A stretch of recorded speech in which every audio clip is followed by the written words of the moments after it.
मुझे फांसी पर लटका दो, लेकिन मैं अपने देश लौटूंगी। ढाका की धरती पर कदम रखने से पहले बांग्लादेश की पूर्व प्रधानमंत्री शेख हसीना का ये डायलॉग सिर्फ एक पॉलिटिकल स्टेटमेंट नहीं है, ये एक ऐसा टाइम बॉम्ब है जिसकी टिक टिक ने ढाका से लेकर के वॉशिंगटन और बीजिंग तक की रातों की नींद उड़ा दी है।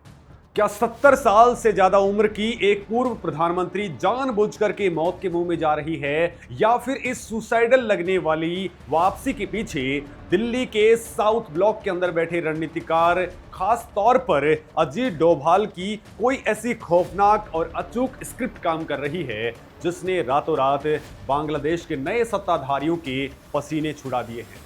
क्या 1400 लाशों का वो राज जो अब तक दुनिया से छिपाया गया था, अब ढाका की खुली अदालत में दुनिया के सामने आने वाला है? अगर शेख हसीना का प्लेन सच में ढाका एयरपोर्ट पर लैंड कर गया तो क्या बांग्लादेश एक ऐसे खूनी सिविल वॉर के अंदर धंस जाएगा जहां से वापसी का कोई रास्ता नहीं होगा?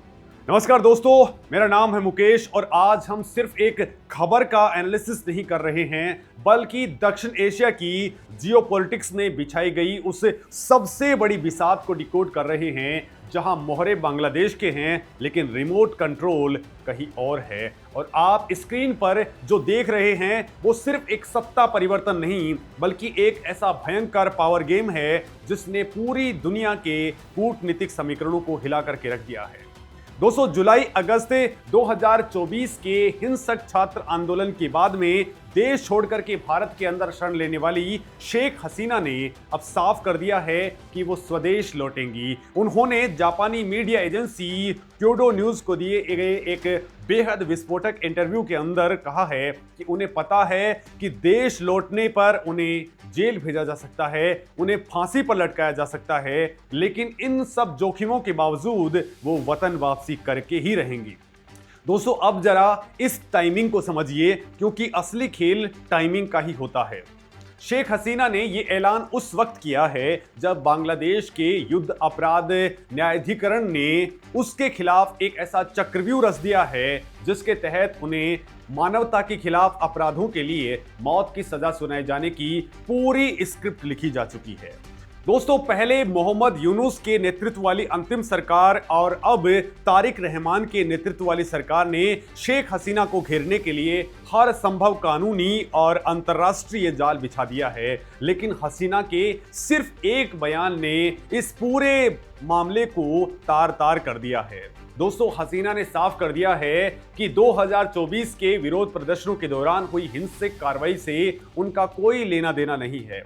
उन्होंने अपने ऊपर लगाए गए हर आरोप, हर केस और हर संभावित फांसी की सजा को पूरी तरह से राजनीति से प्रेरित और फर्जी करार दिया है। लेकिन दोस्तों, यहां सबसे बड़ा सवाल ये उठता है कि क्या शेख हसीना जैसी अनुभवी राजनेता इतना बड़ा कदम बिना किसी मजबूत बैकअप के उठा सकती हैं? तो दोस्तों, अगस्त 2024 से शेख हसीना भारत की सुरक्षा के अंदर हैं।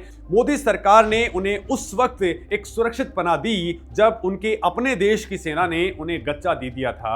ये बात किसी से छिपी नहीं है कि भारत के रक्षा और विदेश नीति के रणनीतिकार बिना कोई लंबा गेम सोचे, कोई दांव चलते, शेख हसीना का भारत की धरती से ये ऐलान करना और क्योडो न्यूज जैसे अंतर्राष्ट्रीय एजेंसी के जरिए अपना मैसेज पूरी दुनिया तक पहुंचाना इस बात का सबसे बड़ा सबूत है कि इसके पीछे भारत का एक बहुत बड़ा मास्टर प्लान काम कर रहा है। दोस्तों, इस मास्टर प्लान को समझने के लिए आपको भारत के राष्ट्रीय सुरक्षा सलाहकार अजीत डोभाल के उस डिफेंसिव ऑफेंस सिद्धांत को समझना होगा जिसने हमेशा भारत के दुश्मनों को उनके ही घर में उलझा करके रख दिया है।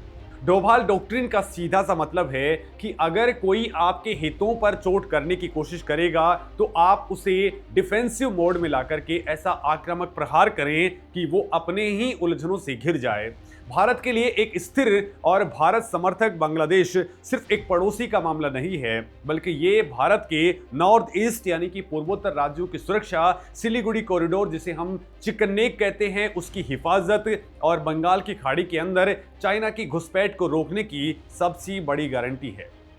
दोस्तों, जब से वहां पर तारिक रहमान के नेतृत्व वाली सरकार बनी है, वहां भारत विरोधी भावनाएं चरम पर पहुंच गई हैं। जमात इस्लामी और कट्टरपंथी तत्वों को खुली छूट मिल चुकी है। भारत ये भली भांति जानता है कि अगर बांग्लादेश पूरी तरह से पाकिस्तान की खुफिया एजेंसी आईएसआई या चाइना की कम्युनिस्ट पार्टी की गोद में चला गया तो भारत के पूर्वी बॉर्डर पर एक नया कश्मीर खड़ा हो जाएगा। लिहाजा शेख हसीना की वापसी का हुआ खड़ा करके भारतीय रणनीतिकार बांग्लादेश की नई सरकार के ऊपर एक भयानक मनोवैज्ञानिक दबाव यानी कि साइकोलॉजिकल वॉरफेयर का इस्तेमाल कर रहे हैं। भारत ढाका के अंदर बैठे सत्ताधारियों को यह साफ मैसेज दे रहा है कि आवामी लीग अभी खत्म नहीं हुई है और अगर तुमने भारत के खिलाफ कोई भी साजिश रची तो शेख हसीना के रूप में आवामी लीग फिर से एक बड़ी राजनीतिक ताकत बनकर के तुम्हारे सामने खड़ी हो जाएगी। अब दोस्तों आप सोचेंगे कि ढाका तो लगातार भारत से शेख हसीना के प्रत्यर्पण यानी कि एक्सट्रेडिशन की डिमांड कर रहा है, तो फिर भारत कर क्या रहा है? दोस्तों यहीं पर एंट्री होती है भारत के गृह मंत्री अमित शाह और विदेश मंत्री एस जयशंकर की कूटनीतिक और कानूनी रणनीति की। बांग्लादेश ने आधिकारिक तौर पर भारत से शेख हसीना को सौंपने का अनुरोध किया है। भारत के विदेश मंत्रालय ने बहुत ही सदैव शब्दों के अंदर कहा है कि नई दिल्ली को यह अनुरोध मिला है और कानूनी तथा न्यायिक प्रक्रियाओं के तहत इसकी जांच की जा रही है। लेकिन दोस्तों जियोपॉलिटिक्स की समझ रखने वाले जानते हैं कि यह सिर्फ एक डिप्लोमेटिक टालमटोल है। भारत का कानूनी ढांचा और अंतर्राष्ट्रीय प्रत्यर्पण कानून ये साफ कहता है कि किसी भी ऐसे राजनीतिक नेता को उस देश से प्रत्यर्पित नहीं किया जा सकता जहां उसकी जान को खतरा हो या जहां उसकी राजनीति से प्रेरित मुकदमों के अंदर फांसी की सजा का सामना करना पड़ जाए। भारत इस कानूनी प्रक्रिया को सालों तक खींच सकता है, लेकिन भारत ने हसीना को सिर्फ छुपाकर नहीं रखा है बल्कि उन्हें राजनीतिक रूप से जीवित रखा है। हसीना को एक डेटरेंस के तौर पर इस्तेमाल किया जा रहा है, एक ऐसे अदृश्य हथियार के रूप में जिसकी सिर्फ परछाई देख करके ही तारिक रहमान और उसके समर्थकों की सांसें फूल रही है। दोस्तों जरा सोचिए, तारिक रहमान जो खुद सालों तक लंदन में निर्वासित जीवन जी रहे थे, उनके लिए शेख हसीना की वतन वापसी का ऐलान किसी बुरे सपने से कम नहीं है। और दोस्तों इसका सबसे बड़ा कारण है एक शहीद या फिर मार्टियर बनने का डर। अगर शेख हसीना बांग्लादेश की धरती पर कदम रखती हैं तो मौजूदा सरकार के पास में उन्हें गिरफ्तार करने के अलावा कोई विकल्प नहीं बचेगा, लेकिन असली खेल गिरफ्तारी के बाद में स्टार्ट होगा। शेख हसीना कोई आम नेता नहीं है, वो बंग बंधु शेख मुजीबुर रहमान की बेटी हैं जिन्होंने पाकिस्तान के 2 टुकड़े करके बांग्लादेश को आज़ाद करवाया था। दोस्तों भले ही अपने आखिरी कार्यकाल के अंदर हसीना को भारी विरोध का सामना करना पड़ा हो, लेकिन बांग्लादेश के ग्रामीण इलाकों, प्रशासन और समाज के एक बड़े वर्ग के अंदर अवामी लीग की जड़ें बहुत गहरी हैं। अगर 70 साल से अधिक उम्र की एक पूर्व प्रधानमंत्री को, जिसने बांग्लादेश की इकोनॉमी को एक समय के अंदर दक्षिण एशिया का टाइगर बना दिया था, उसे हथकड़ियों के अंदर जकड़ करके अदालत में लाया जाता है या फांसी के तख्ते की तरफ ले जाया जाता है, तो एक ऐसा भयानक भावनात्मक उभार आएगा जिसे संभाल पाना तारिक रहमान की सरकार के बस की बात नहीं होगी। दोस्तों आवामी लीग के लाखों कार्यकर्ता जो इस वक्त खौफ के साए के अंदर अंडरग्राउंड हैं, वो अपनी नेता को इस हाल में देख करके सड़कों पर उतर आएंगे और ये सिर्फ एक अंदरूनी मामला नहीं रहेगा, अंतर्राष्ट्रीय दबाव का एक ऐसा तूफान आएगा जो बांग्लादेश की पहले से चरमराई हुई अर्थव्यवस्था को पूरी तरह से डुबो देगा। अमेरिका, यूरोपियन यूनियन और मानवाधिकार संगठन किसी भी पूर्व लोकतांत्रिक रूप से चुनी गई प्रधानमंत्री को इस तरह से राजनीतिक बदले की भावना के तहत फांसी दिए जाने को स्वीकार नहीं करेंगे। तारिक रहमान सरकार के ऊपर तुरंत कड़े वैश्विक प्रतिबंध यानी कि सैंक्शंस लगने का खतरा मंडराने लगेगा। बांग्लादेश की इकोनॉमी जो पूरी तरह से रेडीमेड गारमेंट्स के एक्सपोर्ट पर टिकी है, वो ताश के पत्तों की तरह ढह जाएगी और यही वजह है कि तारिक रहमान की सरकार अभी से कांप रही है। उनके सूचना सलाहकार जाहिद उर रहमान ने प्रेस ब्रीफिंग के अंदर कहा था कि सरकार उन्हें मुकदमे का सामना करने के लिए वापस लाने की पूरी कोशिश कर रही है और उन्हें अपना बचाव करने का मौका दिया जाएगा। लेकिन दोस्तों अंदर खाने वो भी जानते हैं कि शेख हसीना की मौजूदगी ही उनकी सबसे बड़ी हार होगी। शेख हसीना अदालत में अपनी पेशी का इस्तेमाल एक राजनीतिक मंच के रूप में करेंगी। वो कटघरे में खड़ी होकर के 1400 छात्रों की मौत का वो अनसुना सच दुनिया के सामने लेकर के आएंगी, जो मौजूदा सत्ताधारी कभी बाहर नहीं आने देना चाहते हैं। कि शेख हसीना की मौजूदगी ही उनकी सबसे बड़ी हार होगी। शेख हसीना अदालत में अपनी पेशी का इस्तेमाल एक राजनीतिक मंच के रूप में करेंगी। वो कटघरे में खड़ी होकर के 1400 छात्रों की मौत का वो अनसुना सच दुनिया के सामने लेकर के आएंगी, जो मौजूदा सत्ताधारी कभी बाहर नहीं आने देना चाहते हैं। दोस्तों, जून 2024 के अंदर जब बांग्लादेश में छात्रों का प्रदर्शन स्टार्ट हुआ था, तो वो 1971 के स्वतंत्रता संग्राम के पूर्व सैनिकों के वंशजों के लिए 30% कोटा बहाल करने के खिलाफ था।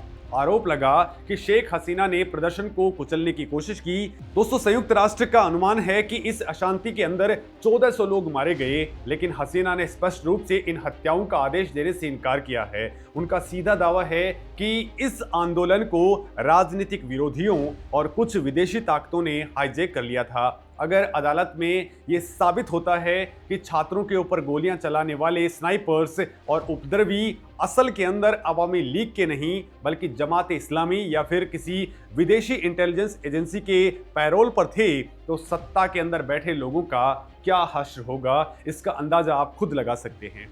दोस्तों, यहां से कहानी एक ऐसे डार्क जोन के अंदर एंटर करती है जहां तारिक रहमान सरकार के पास में सिर्फ 4 ऑप्शन ही बचते हैं, और मजे की बात यह है कि चारों ही विकल्पों में उनकी अपनी राजनीतिक मौत तय है। लिहाजा दोस्तों, इन गुप्त विकल्पों को एक एक करके जरा हम लोग जानते हैं। पहला जो ऑप्शन है वो है, जैसे ही शेख हसीना का प्लेन ढाका एयरपोर्ट पर लैंड करेगा, उन्हें तुरंत गिरफ्तार करके किसी उच्च सुरक्षा वाली जेल के अंदर, जैसे कि कासिमपुर सेंट्रल जेल के अंदर डाल दिया जाएगा। लेकिन इसका नुकसान ये है कि इससे शेख हसीना रातों रात दुनिया की सबसे बड़ी न्यूज बन जाएंगी। जेल के बाहर हर दिन उग्र प्रदर्शन होंगे। जेल के अंदर से ही उनकी एक तस्वीर या उनका एक छोटा सा संदेश अवामी लीग के कैडर के अंदर वो आग लगा देगा, जो आज तक नहीं लगी है। सरकार का पूरा फोकस प्रशासन चलाने से हटकर के सिर्फ एक महिला को कंट्रोल करने पर लग जाएगा। अब दोस्तों, दूसरा और सबसे खतरनाक विकल्प ये है कि चूंकि उनके ऊपर युद्ध अपराध और मानवता के खिलाफ मुकदमों के अंदर फांसी की तलवार लटकाई जा चुकी है, लिहाजा सरकार उन पर तुरंत फांसी की सजा तामील करवाने का प्रयास करे। अगर ऐसा हुआ तो ये बांग्लादेश के इतिहास की सबसे बड़ी भूल होगी। तारिक रहमान और मोहम्मद यूनुस हमेशा के लिए अंतर्राष्ट्रीय बिरादरी से कट हो जाएंगे। भारत, जो हसीना को अपनी सबसे अहम कूटनीतिक संपत्ति मानता है, वो इसे सीधे अपने स्ट्रेटेजिक हितों के ऊपर हमला मानेगा। हो सकता है कि भारत बांग्लादेश के साथ में अपने सभी व्यापारिक समझौते, जरूरी सप्लाई लाइंस और सीमा संधियों को सस्पेंड कर दे। बिना भारत की मदद के बांग्लादेश का एक हफ्ता भी सरवाइव कर पाना नामुमकिन हो जाएगा, और देश के अंदर ऐसा सिविल वॉर भड़केगा जिसके अंदर लाखों लोग मारे जाएंगे। अब दोस्तों, तीसरे विकल्प की बात करते हैं। तो तीसरा विकल्प है अदालती प्रक्रिया को लंबा खींचना। दोस्तों, सरकार दुनिया को दिखाने के लिए ये कह सकती है कि हम शेख हसीना को निष्पक्ष मौका दे रहे हैं, ट्रायल्स को महीनों तक चलाया जाएगा, लेकिन ये दांव भी उल्टा पड़ेगा। इतिहास गवाह है कि जब भी किसी बड़े लोकप्रिय नेता का लाइव या लंबा ट्रायल होता है, तो वो जनता की सहानुभूति बटोर लेता है। जैसे 70 के दशक के अंदर पाकिस्तान के अंदर जुल्फिकार अली भुट्टो के ट्रायल ने पूरे देश को ध्रुवीकृत कर दिया था, वैसे ही हसीना का ये ट्रायल बांग्लादेश को दो फाड़ कर देगा। हसीना हर दिन अदालत से नए नए खुलासे करेंगी और तारिक रहमान सरकार एक्सपोज होती चली जाएगी। अब दोस्तों, आता है चौथा और सबसे कूटनीतिक विकल्प, और शायद भारत यही चाहता भी है। तारिक रहमान सरकार गुप्त रूप से भारत सरकार से बैक चैनल वार्ता करे और हाथ जोड़ करके अपील करे कि वो शेख हसीना को फिलहाल बांग्लादेश ना आने दे, क्योंकि इससे पूरे क्षेत्र की शांति भंग हो जाएगी। लेकिन कूटनीति में कुछ भी फ्री नहीं होता है। भारत के चाणक्य इसके बदले में बांग्लादेश सरकार से भारी रणनीतिक रियायतें मांगेंगे। भारत कह सकता है कि हम हसीना को रोक लेंगे, लेकिन तुम्हें भारत के पूर्वोत्तर के विद्रोहियों को पनाह देना बंद करना होगा, आईएसआई के नेटवर्क को उखाड़ फेंकना होगा और बांग्लादेश में चल रहे चाइना के मेगा प्रोजेक्ट्स के ऊपर ब्रेक लगाने होंगे। ये दोस्तों वो मास्टर स्ट्रोक है जहां बिना एक भी गोली चलाए भारत अपने सारे नेशनल इंटरेस्ट पूरे कर लेगा और बांग्लादेश की सरकार को अपने कंट्रोल में ले लेगा। दोस्तों, इस पूरे जियोपॉलिटिकल ड्रामे के अंदर हम एक बहुत बड़े प्लेयर को नजरअंदाज नहीं कर सकते हैं, और वो है बांग्लादेश की सेना। 2024 के अंदर जब शेख हसीना को अचानक से देश छोड़ना पड़ा था, तो सेना प्रमुख वकार उज जमा ने ही उन्हें अल्टीमेटम दिया था। लेकिन दोस्तों, सेना का कैरेक्टर समझिए। बांग्लादेशी सेना कभी नहीं चाहती कि देश के अंदर ऐसी अराजकता फैले जहां आम जनता और राजनीतिक दल रोज सड़कों के ऊपर खून खराबा करें। अगर तारिक रहमान की सरकार स्थिति को संभालने के अंदर पूरी तरह से फेल हो जाती है और शेख हसीना के लौटने की सुख बुगाट से ही देश के अंदर दंगे भड़कने लगते हैं, तो बांग्लादेशी जनरल्स के अंदर खलबली मचना तय है। दोस्तों, इस बात की पूरी संभावना है कि सेना देश को सिविल वॉर से बचाने के लिए एक बार फिर से तख्ता पलट कर दे और मार्शल लॉ लागू कर दे। और अगर आप लोग सोच रहे हैं कि अवामी लीग तो खत्म हो चुकी है, तो आप बांग्लादेश का इतिहास नहीं जानते। अवामी लीग को आज तक कोई पूरी तरह से खत्म नहीं कर पाया है। 1975 के अंदर जब शेख मुजीबुर रहमान और उनके पूरी परिवार की निर्मम हत्या कर दी गई थी, तब भी ये पार्टी राख से फिनिक्स की पक्षी की तरह फिर से उठ खड़ी हुई थी। हसीना ये बहुत अच्छी तरीके से जानती हैं कि उनका सिर्फ बांग्लादेश की धरती पर कदम रखना ही उनके मृत प्राय हो चुकी पार्टी के लिए संजीवनी बूटी का काम करेगा। ये एक लीडर का वो कॉन्फिडेंस है जो अपनी मिट्टी की नब्ज को पहचानता है। लेकिन दोस्तों, ये गेम सिर्फ ढाका और दिल्ली तक सीमित नहीं है। वॉशिंगटन और बीजिंग के रडार भी इस पर पूरे घटनाक्रम के ऊपर नजर टिकाए हुए हैं। दुनिया के ये दो बड़े सुपर पावर इस आग के अंदर अपनी अपनी रोटियां सेकने की फिराक में हैं। रिपोर्ट्स और कई जियोपॉलिटिकल एक्सपर्ट्स का मानना है कि 2024 के छात्र आंदोलन के पीछे अमेरिका की डीप स्टेट का एक बहुत बड़ा हाथ था।